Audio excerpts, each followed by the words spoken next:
boa noite, minha Paraíba, frente a frente, de volta para você que acompanha a sua TV Arapuã Band aqui na Paraíba, agora a partir das 10h20 da noite, todas as segundas-feiras.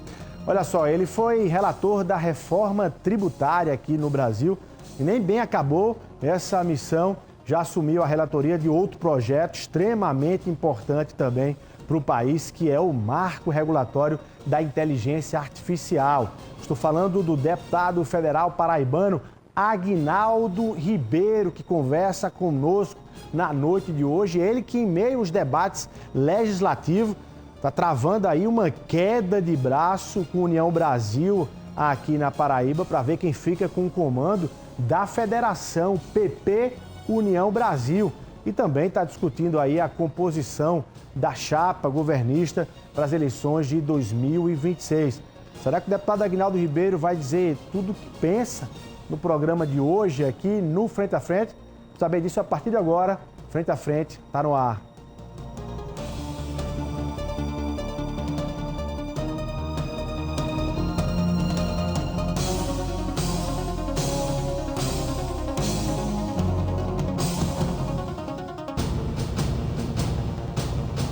Deputado Aguinaldo Ribeiro, muito boa noite, seja bem-vindo aqui ao Frente a Frente. Muita expectativa para essa entrevista, eu não sei porquê, você pode dizer porquê? Boa noite. Boa noite, Luiz, boa noite a todos os telespectadores. A alegria estar aqui com você nesse retorno, né, do Frente a Frente, dizer da nossa satisfação de poder encontrar você, né, nossa paraibana que nos acompanha nessa noite. E aqui eu fico à disposição para responder aquilo que eu saberei responder, né? Eu terei condição de responder. Assuntos e temas, deputado, não faltam, certamente. Mas eu quero começar por esse que eu registrei aqui no início da abertura. Você assumindo, né, sendo indicado aí para a relatoria do marco regulatório desse projeto aí da inteligência artificial aqui no Brasil. Qual é a importância para o nosso telespectador entender? Qual é a importância de um projeto e de uma relatoria, de um debate como esse? Ô, Luiz, você falou aí na abertura do programa de uma relatoria que nós tivemos a missão e concluímos, né, que foi a relatoria da emenda constitucional, hoje emenda constitucional 32, que tratou da reforma tributária sobre o consumo no Brasil, né? Esse foi um tema que demorou 50 anos para ser concluído, né? Então, muita dificuldade por conta das questões federativas, por conta das questões setoriais, a sociedade civil como um todo. Então, nós tivemos ali, só eu na relatoria passei 5 anos, né, para relatar em comissão mista, Câmara e Senado.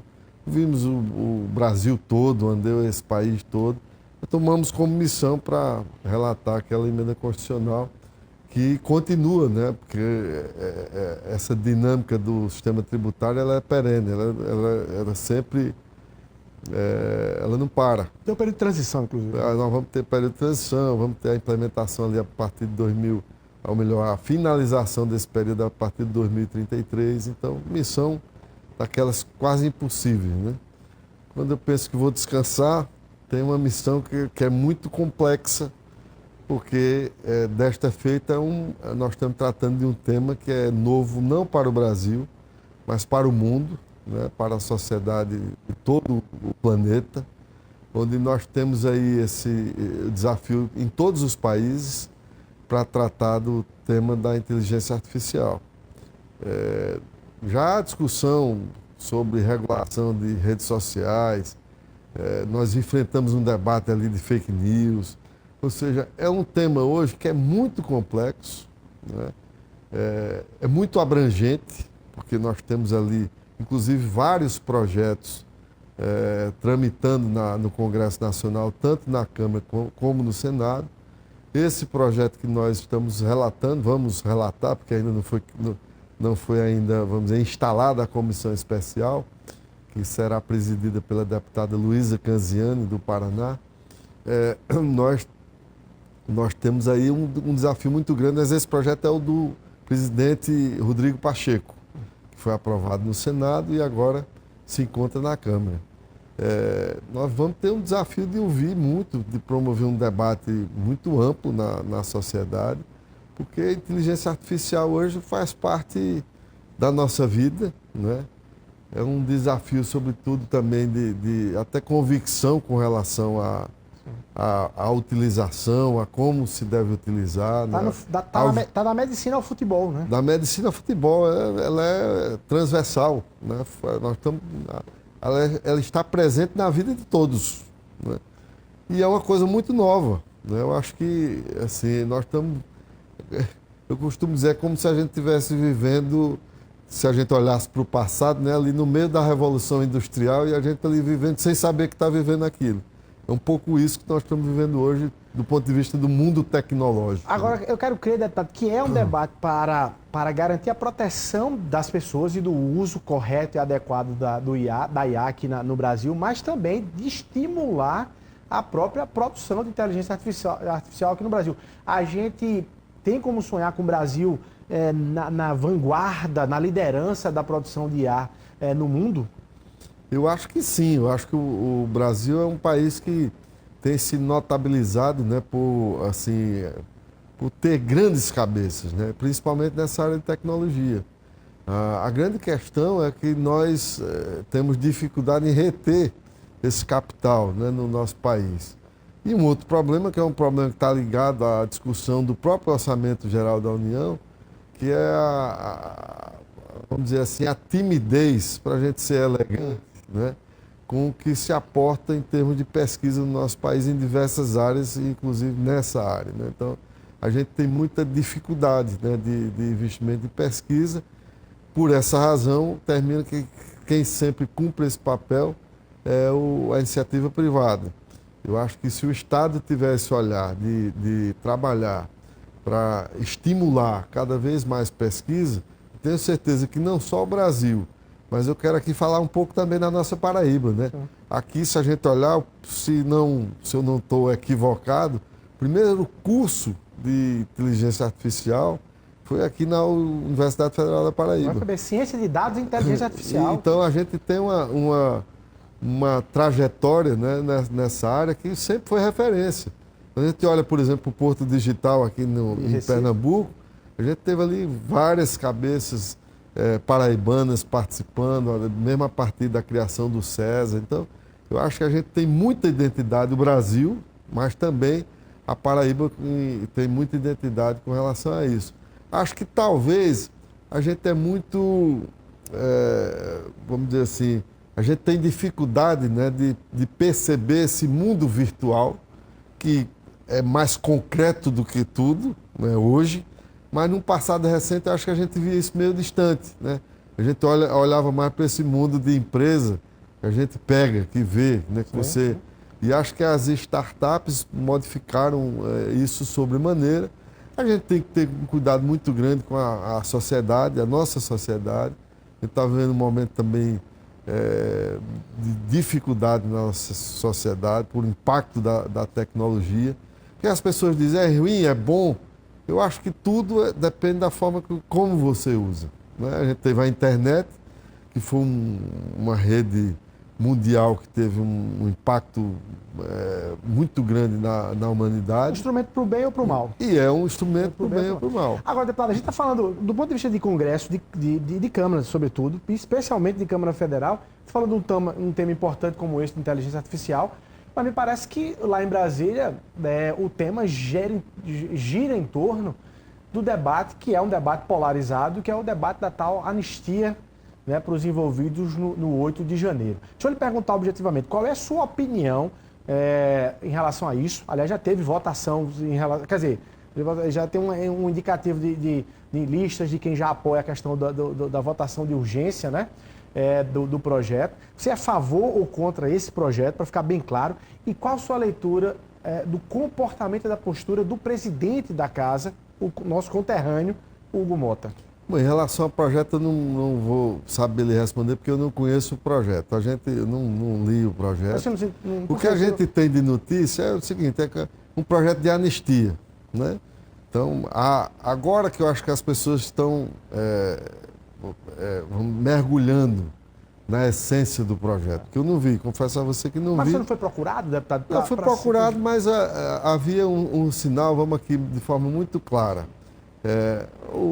Havia uma sinalização, primeiro, do próprio Senado Federal, do presidente do Senado, que esse assunto não estava em tema, não estava em voga, né? Então, se o Senado não vota, então não caberia em tese nem a Câmara votar, porque é um debate que vai estar interditado no Senado, que é inclusive a casa que tem, vamos dizer assim, a relação mais direta com o Supremo Tribunal Federal. Você não quis perder tempo, então, por causa disso? Perder tempo, porque eu digo, se é um tema que acho que a gente nem passará por essa questão, eu não me aprofundei no projeto. Em relação ao que... Não fui ler o projeto, porque, como diziam também, que eu acho que aí talvez tenha uma confusão e falta, nesse mundo do radicalismo, os que são mais, vamos dizer assim, mais de centro, como eu sou, eu procuro sempre buscar a razão, né, para a gente, não é aqui a gente se emocionar com esses debates, mas a gente procurar ver a razão.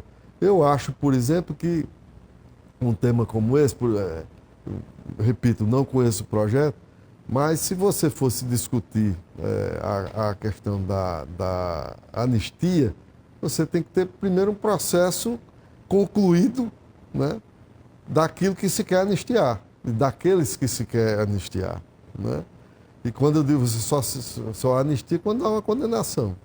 Na verdade, então a gente está discutindo um projeto onde, nesse momento, você tem algumas pessoas que talvez já estejam condenadas. O ex-presidente Bolsonaro, inclusive.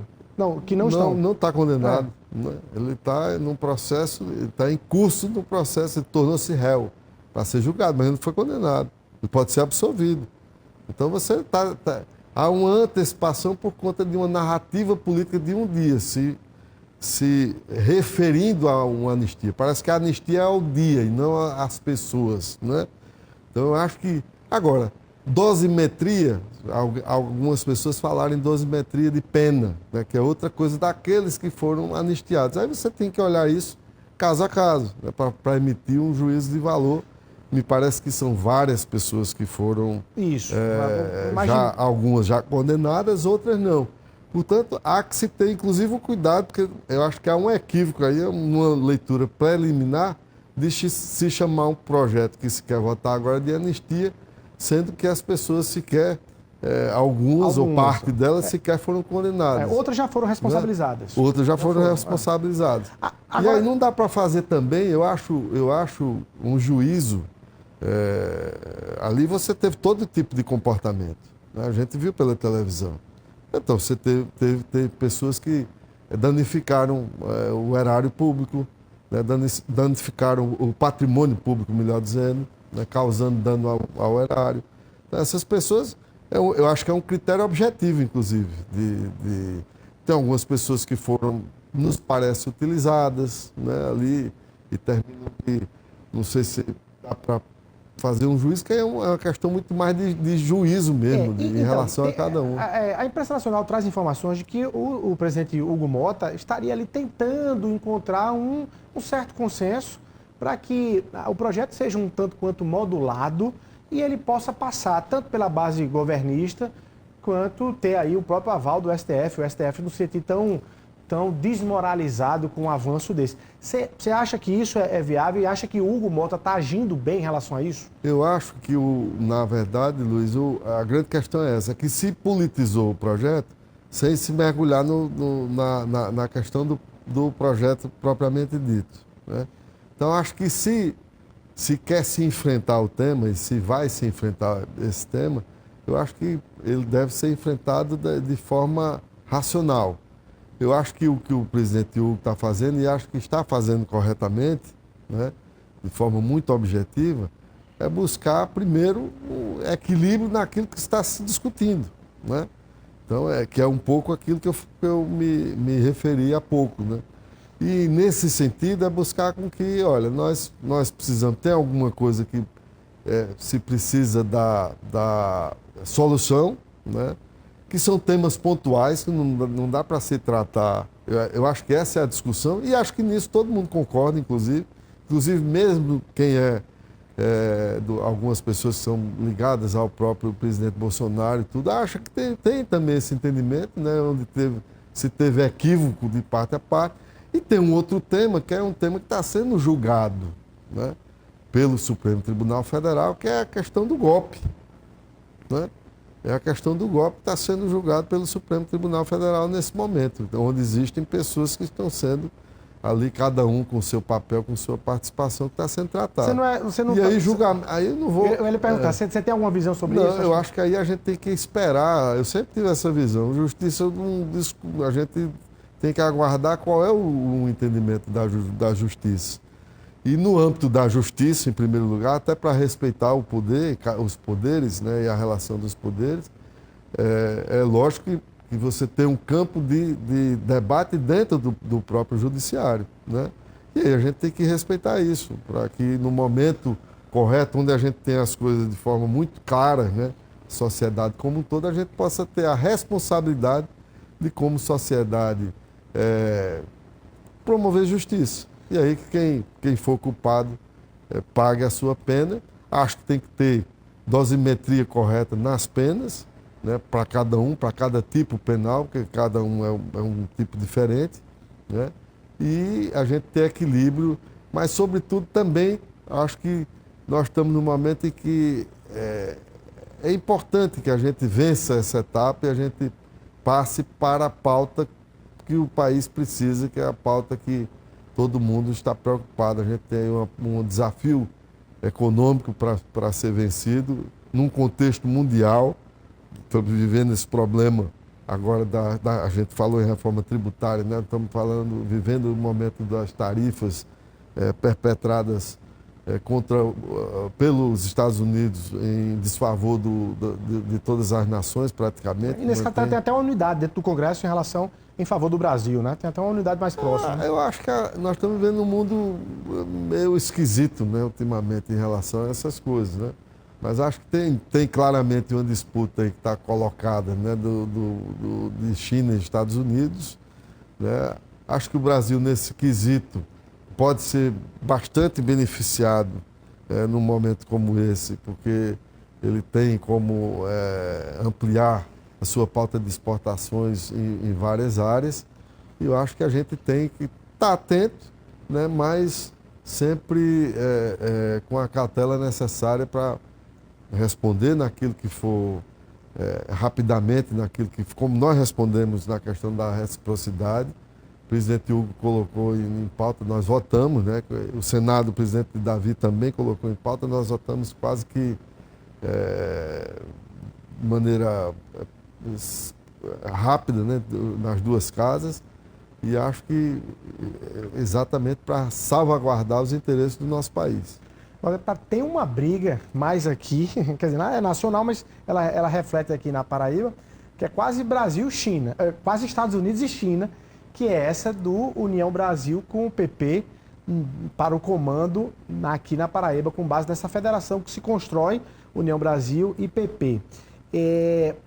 Você acha que vai quebrar o silêncio ao falar desse tema, porque ao longo desde que esse tema de federação começou ali, as pessoas estavam querendo ouvir um pouco, tanto quanto a sua leitura sobre esse tema todo. Você corre o risco, de forma objetiva, de perder o comando dessa federação aqui na Paraíba? Luiz, eu vou ser muito tranquilo em relação a essa questão. Numa federação que está em discussão, né, entre dois partidos, um partido como o nosso, que é o Progressistas, que tem uma característica de ser um partido ali muito homogêneo, embora a gente possa ter até diferenças pontuais, né? Por exemplo, de norte e sul, ali você tem alguns de nordeste e sudeste, né? Alguns posicionamentos diferentes do ponto de vista de governo federal, essas questões, mas como partido a gente tem uma identificação muito grande com vários setores. Por exemplo, a gente é um partido que é muito ligado ao desenvolvimento do país.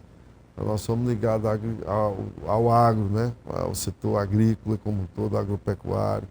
A gente é muito ligado ao empreendedorismo, ao setor produtivo como um todo, à indústria, ao comércio, aos serviços. A gente tem essa característica de ser um partido que tem esse olhar do desenvolvimento econômico para se gerar divisas e com isso se gerar melhoria social no nosso país que tem tanta desigualdade.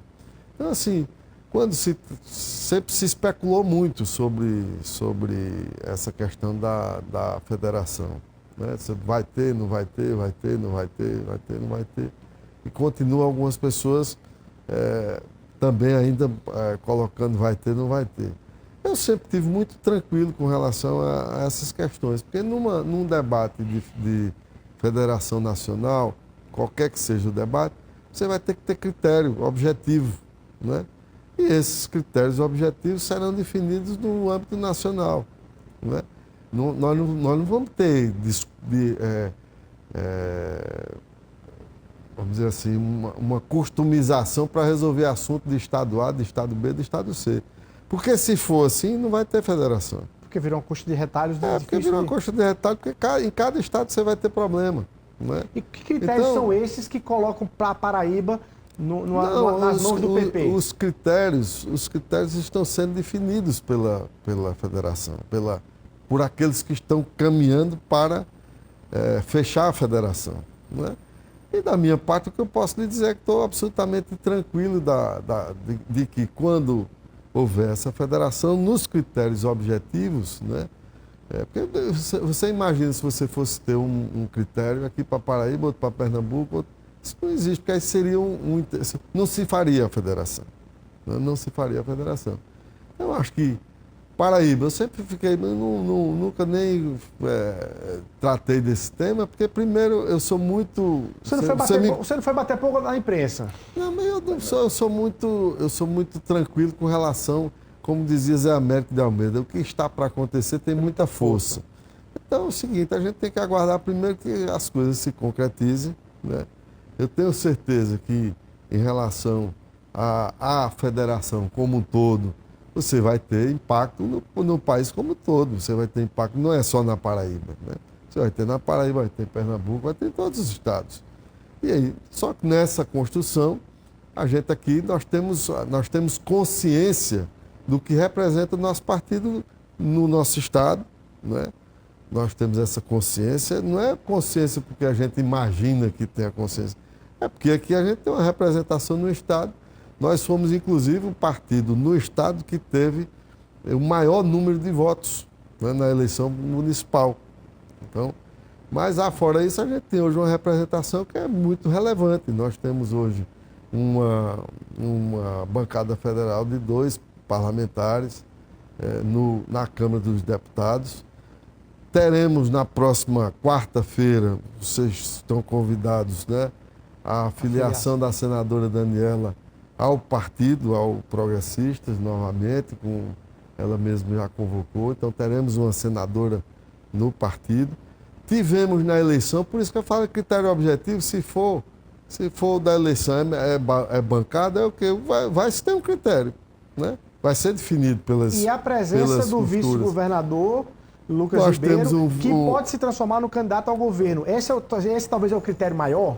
Não, acho que não sei. É também um critério. Se for um critério nacional, por exemplo, o direito da reeleição de quem estiver no cargo é um critério. Mas não é por conta de Lucas Ribeiro aqui. É isso que eu estou querendo me fazer explicar. Onde o partido é um critério tem nacional. Por exemplo, isso é um dos critérios que foi. Eu estou dizendo esse porque esse critério foi anunciado pelo presidente Ciro Nogueira. Qual, claramente? Do direito da reeleição. Então, se, por exemplo, que isso vale, por exemplo, para Brasília. Brasília nós temos a vice-governadora, a vice, foi minha colega, né, porque eu chamo de deputada, Celina Leão, ela é a vice. Então, inclusive, ela participou da reunião. Então, esse é um dos critérios. Mas eu não estou entrando nesse... O senador Efraim Filho disse que um dos critérios que ele defendeu, inclusive, seria de realizar pesquisa. Realiza uma pesquisa para o governo, quem estiver na frente, quem estiver melhor, leva esse comando da federação em 2026. Não, isso para mim não teria problema nenhum fazer pesquisa. Eu acho que a pesquisa seria um grande critério. Agora, a pesquisa não serve de estabilidade para a federação, porque quem vai comandar a federação tem que montar chapa. Então tem que montar chapa de deputado federal, deputado estadual, Então você imagina, quem vai comandar a federação vai ser decidido numa pesquisa, quando, né, entendeu? Então, acho que, por exemplo, eu estou cuidando da minha chapa, não estou esperando se vai ter federação, se não vai ter. Nós vamos ter um partido que estará organizado para disputar a eleição de 2026, com chapa para deputado federal, com chapa para deputado estadual e com chapa competitiva. E é lógico que nós vamos buscar fazer mais parlamentares do que nós temos hoje. Nós estaremos organizados para isso. O que muda só é a estratégia. Por exemplo, se tiver federação, nós vamos ter uma outra estratégia em relação à federação. Mas é evidente que esse comando tem que estar na mão de quem vai comandar as chapas. Né? Então, não é nós estamos disputando aqui uma candidatura, nós estamos disputando quem vai ser candidato. Não é isso, a federação não trata disso, a federação trata de uma organização partidária, onde nós estamos dando um passo importante, né, entre dois partidos que são grandes, que precisam se organizar, mas a gente tem a consciência aqui, respeitando a todos, tá? A gente tem a consciência aqui do que é necessário fazer para manter essa estrutura partidária que nós temos aqui no estado da Paraíba. Deputado, você está falando com essa tranquilidade de que, naturalmente, por critérios objetivos, a federação vai ficar nesse comando nas mãos do PP, enfim, do grupo que você lidera aqui na Paraíba. Tem espaço, isso efetivamente está acontecendo, tem espaço para a família... Eu não estou nem falando isso, eu estou falando que eu não estou preocupado com isso. Não estou preocupado com... Porque se tiver critério...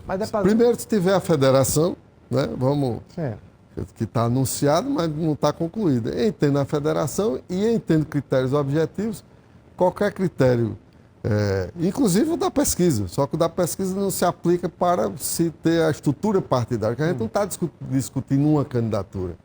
Aí é interesse pessoal você discutir uma candidatura. A gente está discutindo aqui uma estrutura partidária que, ao meu ver, as federações tendem, por conta da legislação eleitoral no nosso país, tendem até a virar um agrupamento único no futuro.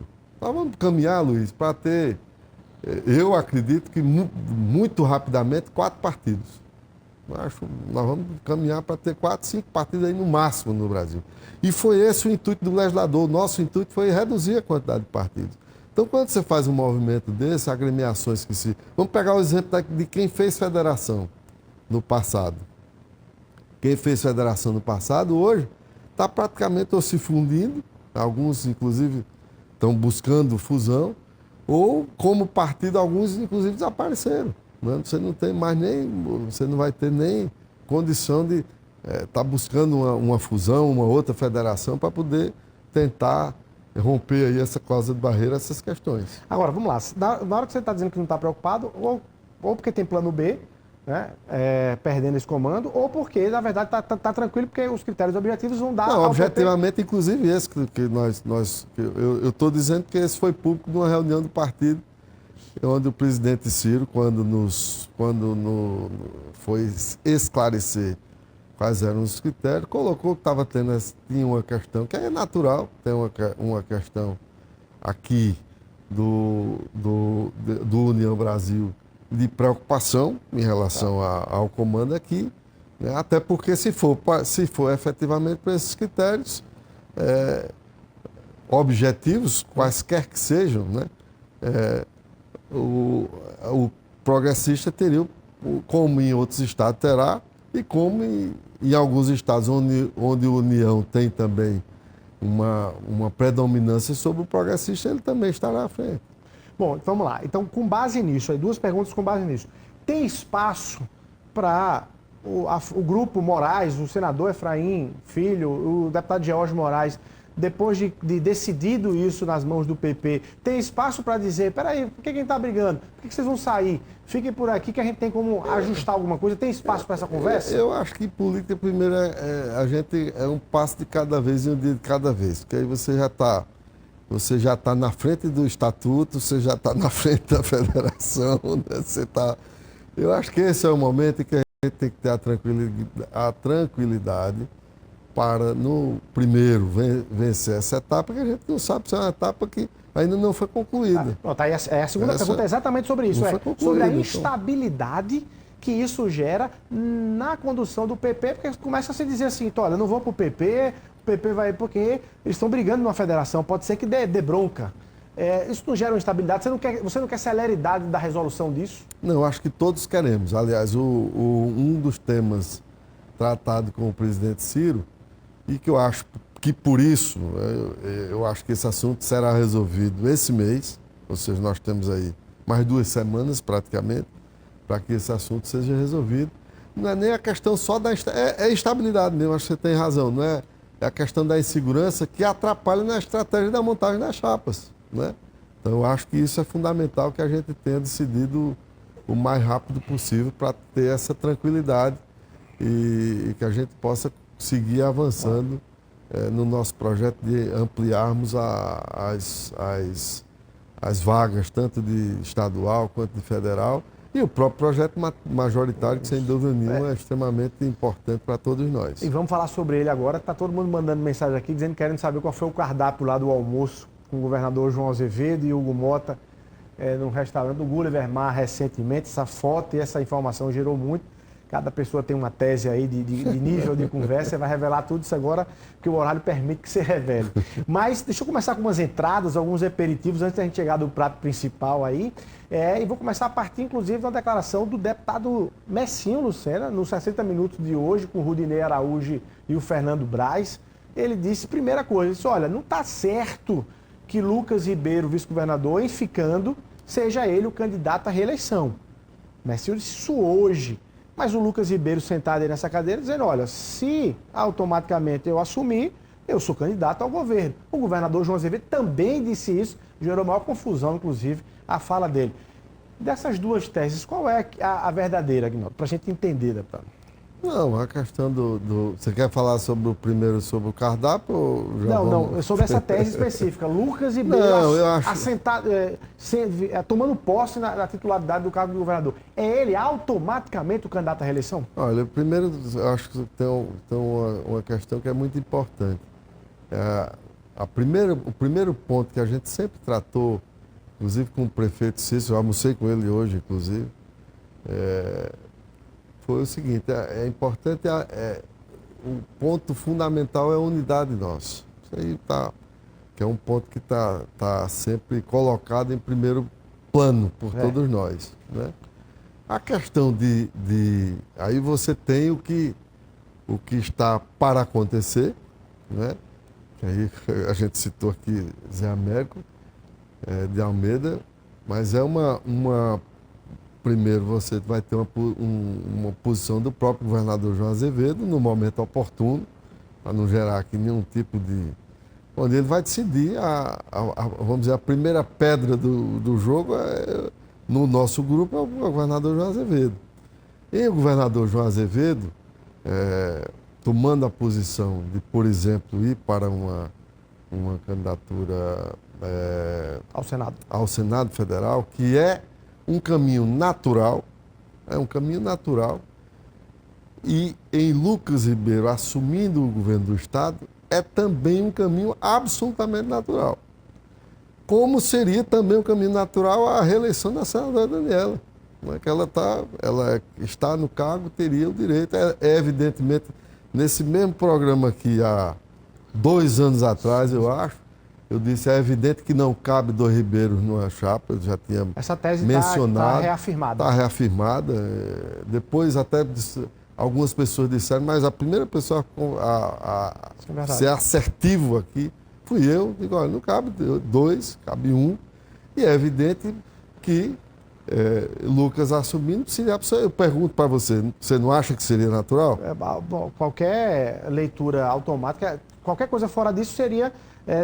mudar um caminho natural. Agora eu quero perguntar exatamente... E até porque eu acho que tem uma coisa que é mais importante, Luiz, que é a consolidação de um projeto. Nós estamos trabalhando dentro de um projeto que foi construído já em 2022, né? Um projeto que foi a reeleição do governador João Azevedo, onde nós estivemos ali juntos, todos juntos, E esse olhar é olhar para um projeto que permita que a Paraíba continue avançando. Então, não é um movimento, vamos dizer assim, de uma força, mas é um movimento de todos, onde, lógico, nós todos estaremos juntos. É legítimo que todo mundo tenha desejos e vontade. Desejo eu tenho, vontade todos nós temos, né? E num momento como esse, de nos colocarmos, por exemplo, numa chapa. Às vezes eu tive... Você tem desejo de estar na majoritária? Eu às vezes recuei em benefício do grupo, né? Por exemplo, na eleição passada eu tomei uma decisão, vocês lembram disso, e qual foi a minha decisão? A minha decisão foi muito clara, eu digo, olha, tem coisa que eu topo e tem coisa que eu não topo.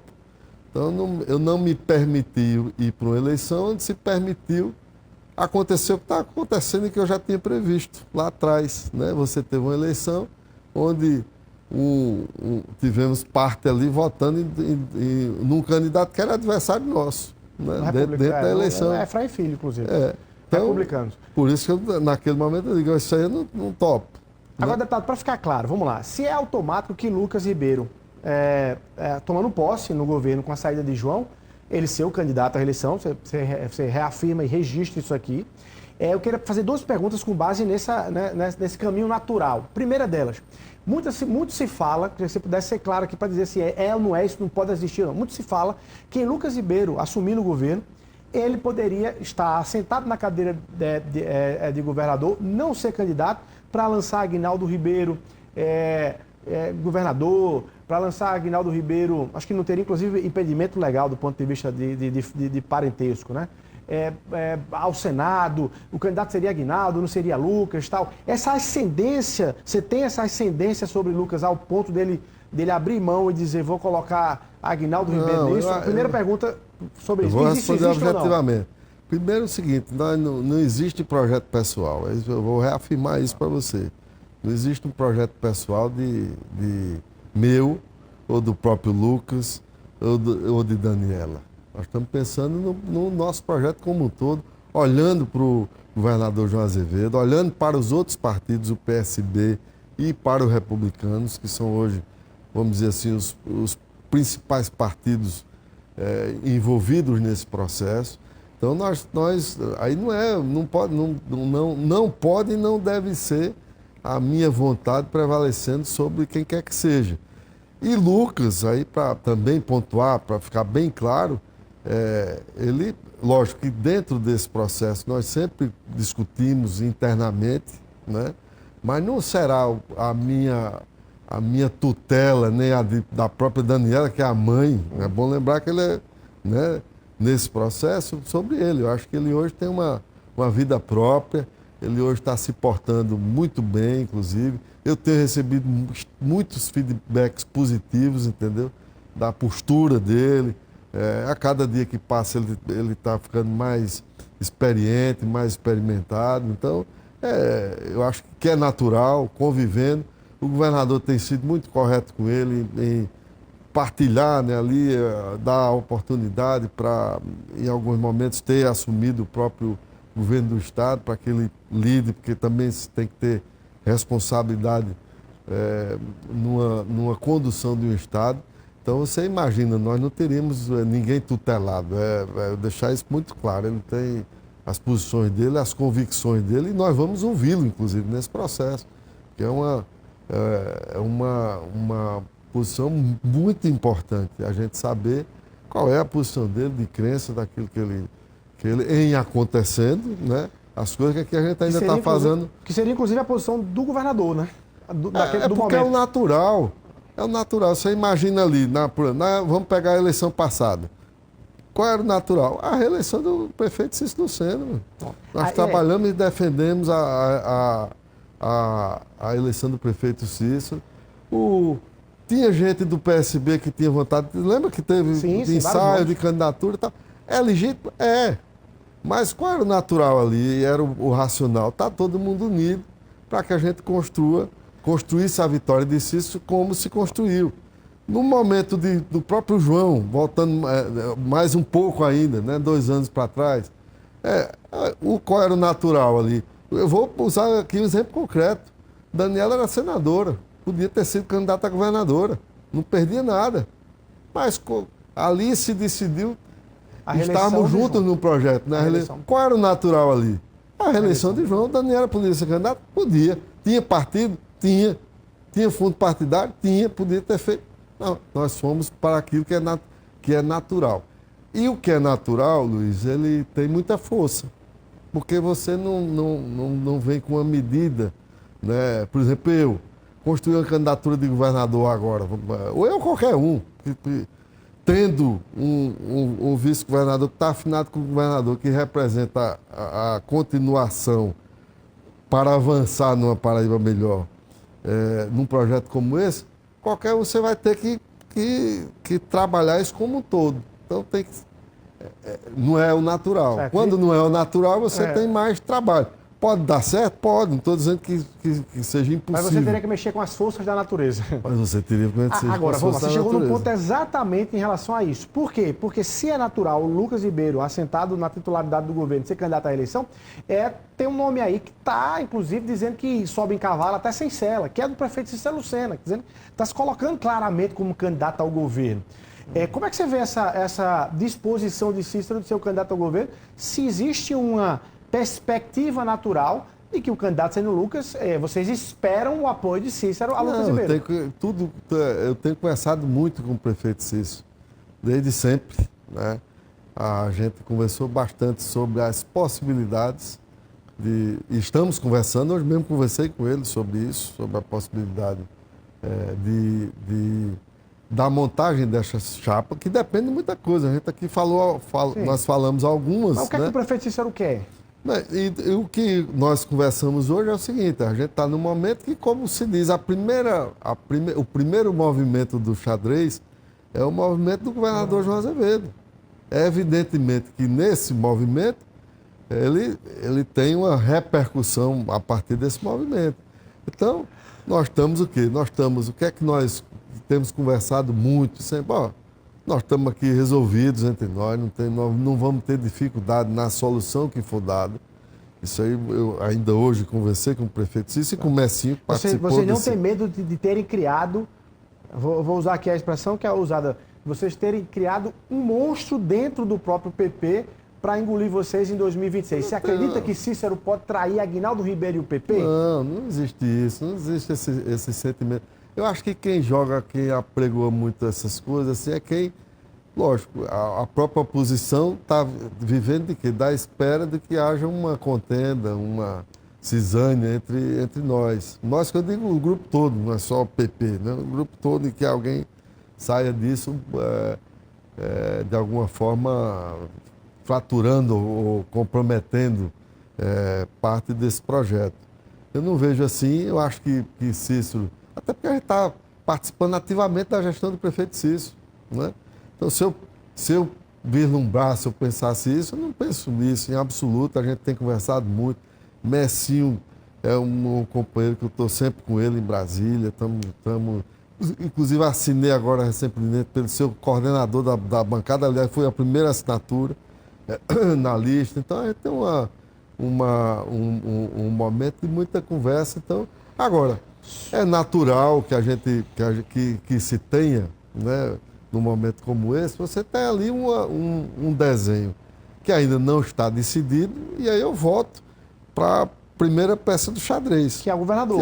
Se o governador ficar no governo, aí é outro cenário. O governador fica no governo. Cícero seria o candidato de vocês? Se o governador não ficasse no governo, ou melhor, ficasse no governo, não disputasse, evidentemente que a gente ia ter... É outro cenário que a gente tem hoje. Teria outro cenário. Vocês apoiariam o nome de Cícero? Eu não tenho dificuldade nenhuma de votar com o prefeito Cícero. Qual seria o problema num cenário como esse de ter Cícero como candidato a governador? Problema algum. Mesmo que ele trocasse de partido do PP para o PSB, existe essa exigência que o governador, se ficando no governo, defendesse o nome do PSB. Olha, evidentemente que essa é uma construção que o governador ia ter que construir com a gente, né? E com o próprio Cícero. Eu acho que isso tudo, nós estamos num mundo de especulação, né? Por isso que eu digo a você, A gente está falando daquilo que é natural, né? O caminho natural do governador seria sair. Se ele não sair, é um caminho que seria, vamos dizer, não está no caminho natural, mas é uma opção. Eu também não estou aqui, eu não falo pelo governador João. Quem fala pelo governador João é ele. Aliás, sempre disse que nunca havia compromisso dele sair, sempre deixei isso muito claro. Mas é lógico que ele não saindo, você tem um outro quadro. E aí teria um outro cenário. Esse cenário a gente vai discutir entre a gente e vai discutir entre a gente. Se isso poderia ser o candidato, poderia ser o candidato. Poderia ser no PP, por que não? Ele estaria abrindo mão para o vice-prefeito assumir a prefeitura pelo PSB. Então, ele poderia ser o candidato no PP. Não vejo... Sem precisar sair, né? Se houvesse esse cenário, se houver... Agora, deputado, me parece ter uma informação que assim, coloca essa composição de vocês numa encruzilhada para esse momento, para aquela história de quem veio primeiro, o ovo ou a galinha nesse debate aí. Inclusive o deputado Messinho também, nos 60 minutos de hoje, também fez menção a isso. Ele está dizendo o seguinte: de um lado, há uma expectativa ou uma cobrança, eu ia dizer pressão, mas uma cobrança para que o governador João Azevedo, publicamente, com prazo, com tempo hábil, venha e diga: eu vou sair, vou ser candidato ao Senado, para que as peças fiquem mais claras. Ora, se o governador está dizendo hoje que vai sair, está fechado, está definido, vai sair a candidato ao Senado, vocês conseguem trabalhar já a candidatura de Lucas, conseguem já trabalhar o outro candidato ao Senado, quem vai ser o vice e tal. E, de outra parte, parece ter uma cobrança do governador, aí é do governador para dizer: eu faço isso só se a senadora Daniela Ribeiro disser também, publicamente e antecipadamente, e aí foi Messinho que registrou isso hoje. Se a senadora Daniela Ribeiro disser assim: eu não sou mais candidata ao Senado, tá fechado, não encerro aqui essa conversa, essa história, porque o candidato será Lucas. E aí o governador, com essa palavra, ele faria o gesto dele posterior. Tem isso? Tem essas duas cobranças? Não, eu acho que assim, não é questão de cobrança. Eu tenho uma outra visão. É uma questão de, infelizmente, na Paraíba, e no Brasil também, não é só na Paraíba, houve uma antecipação da eleição, né? A gente está vivendo cada vez mais esse processo permanente de a gente estar sempre em eleição. Então, o que é que ocorre? Eu acho que, em função dessa antecipação da eleição, não é a pressão de quem quer que seja. É o fato de que, ao você não ter, no nosso grupo, uma definição, ao longo do tempo, se você não for ocupando esse espaço, você vai perdendo espaço, que é natural. Então, eu acho que é muito mais uma questão, não é pressão interna de A, de B, ó, eu digo, você diz e eu digo. Não, eu acho que isso vai se dar de forma natural. Esse ajuste vai se dar de forma natural. Por isso que eu estou dizendo aqui, eu não estou cravando aqui, vai ser assim, vai ser assado. O que é que eu estou dizendo a você desde o início? A gente vai se ter primeiro uma posição que é legítima e é quem vai definir essa arrumação, que é a posição do próprio governador João Azevedo. Mas vocês gostariam que o governador pudesse antecipar isso, para clarear? Eu acho que aí você tem que trabalhar de forma... a gente tem que trabalhar de uma forma que... Tem coisa que você não precisa, por exemplo, política é feita de símbolos, de sinais, né? Então, no momento em que nós, e eu digo nós, esse conjunto, eu, o prefeito Cícero, a senadora Daniela, o vice-governador Lucas, o deputado Messinho no nosso campo aqui de PP, o governador João Azevedo, deputado Gervásio Maia, né, o grupo do governador João Azevedo como um todo, né, aqueles que estão ali ao lado dele, o próprio deputado Hugo Mota, presidente da Câmara, ao lado dos parlamentares do Republicanos, né, todos ali. Eu acho que essa construção, nós vamos ter um momento em que isso vai estar definido. E, na minha opinião, eu acho que na opinião de todos, isso não deve se postergar mais. Eu acho que nós temos um tempo em que brevemente nós teremos uma definição em relação a essa questão. E a partir daí, não é que o governador vá dizer: olha, gente, eu vou...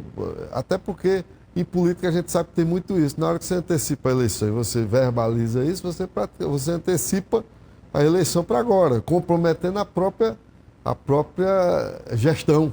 Então há que se preservar a gestão que está em primeiro lugar, até porque foi uma conquista desse grupo junto e unido. Então eu acho que é um pouco isso. A senadora também dizer hoje não sou candidato significa também a mesma coisa. Então, do ponto de vista político, você tem que ter a razoabilidade de tomar a decisão primeiro, para a partir daí você montar a estratégia de como você vai executar isso. É a minha modesta visão. Mas quero te dizer que no nosso campo e dentro do PP, com qualquer arranjo que nós tivermos, nós estaremos absolutamente atendidos. Eu tenho certeza que isso vale de mim para Cícero, de Cícero para mim, de Mercinho para Daniela, de Daniela para Mercinho. Eu acho que a gente tem jogado muito junto e vou repetir o que eu disse lá numa solenidade e terminou dando confusão, quem estiver apostando em cisânia nisso vai perder a aposta.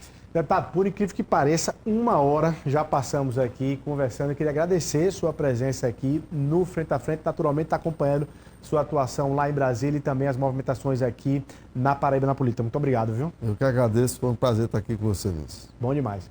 Bom, vamos ficando por aqui. Você é o nosso abraço. Obrigado sempre pelo carinho da sua audiência. Até a próxima segunda-feira, se Deus quiser.